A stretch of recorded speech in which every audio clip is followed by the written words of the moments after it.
Hey, Mark here. I made a video the other day about increasing nutrient density as your strategy for improving your overall nutrition. So here I just want to give you some maybe a little more concrete examples of what that might look like. I'm on this website called the Cronometer.com. It's one of these macronutrient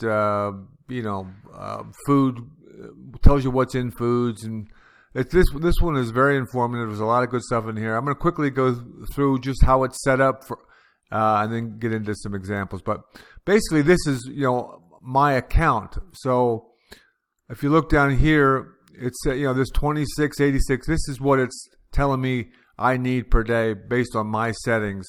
Almost 2,700 calories per day, and it's got me set up for looking for 68 grams of protein, which is pretty low actually, because I've got this really high ketogenic thing set up in here right now as an example.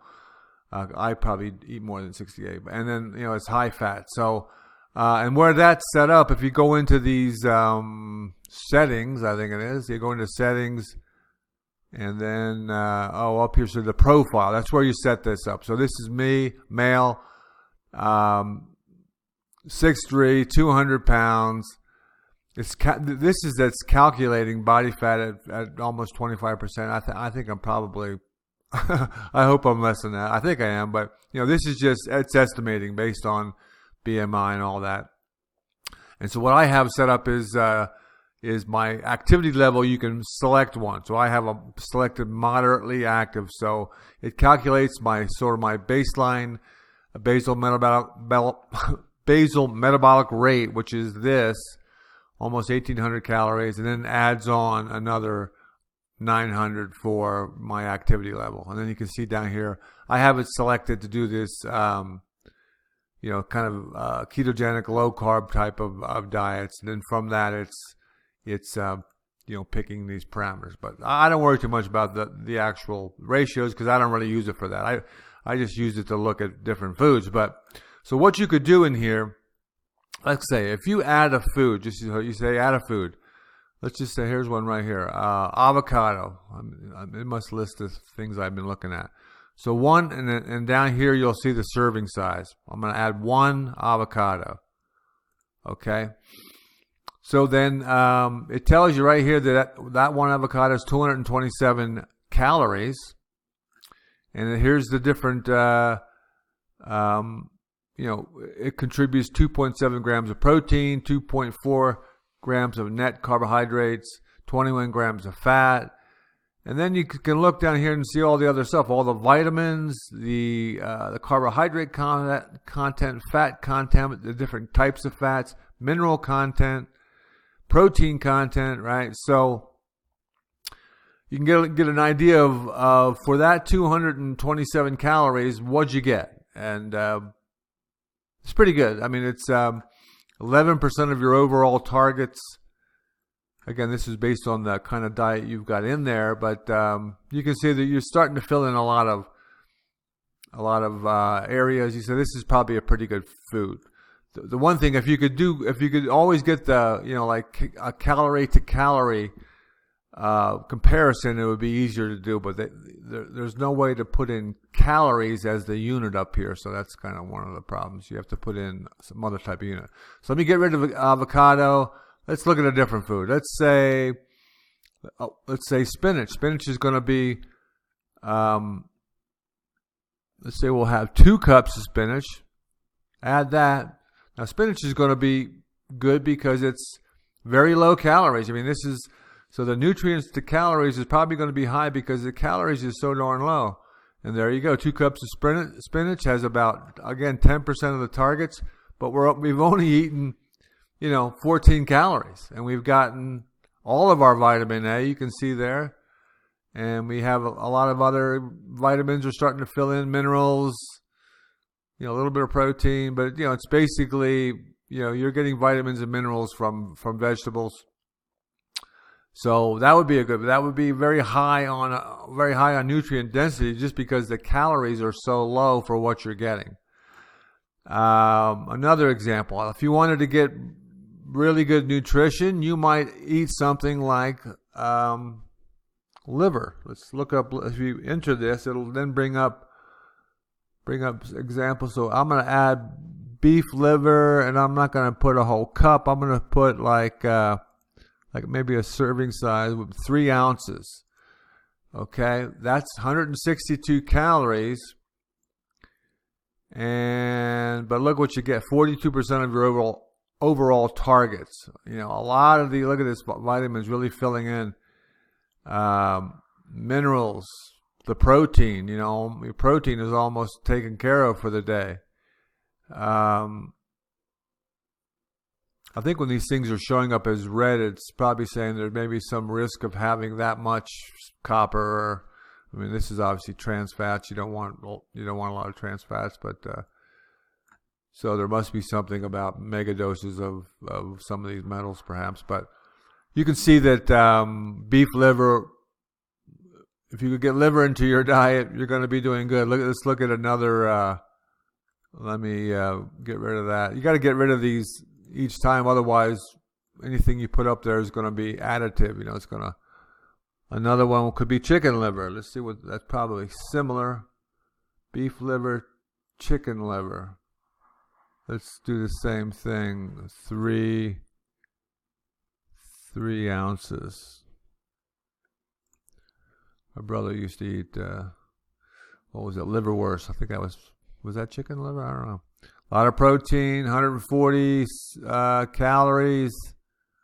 Again, look at, so liver. There's one thing, if you want to get high nutrient density, you can figure out how to get some liver into your diet. You're going to do yourself a lot of favors. Now, here's the secret food that it's a supplement that I use, and you can use it too, and it's an easy way to increase nutrient density. There's something called nutritional yeast. Nutritional yeast, Red Star here. I don't have Red Star, but I have, let's say 2 tablespoons. Okay, so this is saying a serving is 2 tablespoons, which might be about what I do in a day. Maybe less, because I just sprinkle this stuff on.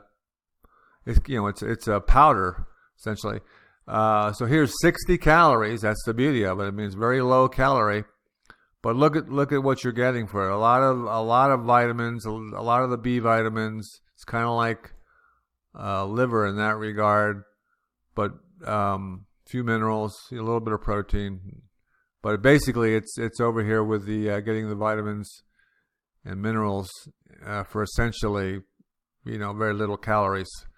And what it has this very kind of like a cheesy flavor. It has a distinct taste. So it, I don't put much on because it really will alter the taste of things. But I put it, on vegetables. I sprinkle it on meats. I put it in salads. I put it in just on anything that it kind of just, just supplements the flavor, and you're getting a lot of good stuff for very easily. You just sprinkle it on. So nutritional yeast, that's something you might want to put into your arsenal. And I'll actually show you the one I have later. I'm going to do a video on kind of some of the supplements I use. I'll show you the actual one I have. I don't remember who I got it from, but okay. Let's look at a quick example of what. Let's just say you had a bacon and egg breakfast. Let's say bacon. Let's say 5 pieces of bacon. That's kind of what I would probably eat. And then bacon and eggs. Eggs cooked. I'd eat 3 eggs, probably large. Add those. Bacon and eggs. About, what is that total? About 400 calories. 420. A lot of protein, obviously. Very few net carbs. Some good fat on there. But look at this. 41% of your targets for the day are satisfied with just that little bacon and egg dish. A lot of vitamins. Got got a lot of good fats there, got minerals, got a lot of protein. I mean, your protein's almost satisfied for the day. So 41% of your target's done for just over 400 calories. So very good nutrient density there, as opposed to, let's look at maybe the, let's get rid of these real quick, as opposed to what might be the, what you may be doing. Let's say what's one of those, Frappuccino things people get at, oh, here's one. This is probably Frappy. Mocha. Let's say, this is one of those things you buy. Okay, this is one that's probably similar to like the Starbucks Frappuccino. You get one of those, and then you get your donut. Donut. Let's go. What do we got here? Dunkin', or even the bagel. You think the bagel's good for you? Let's get your bagel. Add that, and then we'll add some cream cheese. Cream cheese spread. Probably 3 tablespoons. That's gonna. Okay. Let's look at that. So if you got that, your Frappuccino, your bagel, and you've got almost 712. So it's almost twice as many calories. And you can see, I think what we had almost 40% of our targets on the last one. But you see this. I mean, you're getting way too many carbs. This is obviously per the diet that I put in, which is a low carb diet. So it's saying you're going way off, and you just don't have many vitamins. Got a lot of salt, sodium. A little bit of protein from that cream cheese. Cream cheese is not that bad for you if you just looked at that by itself. But you can see. So this would be an example of poor nutrient density versus the other one, which is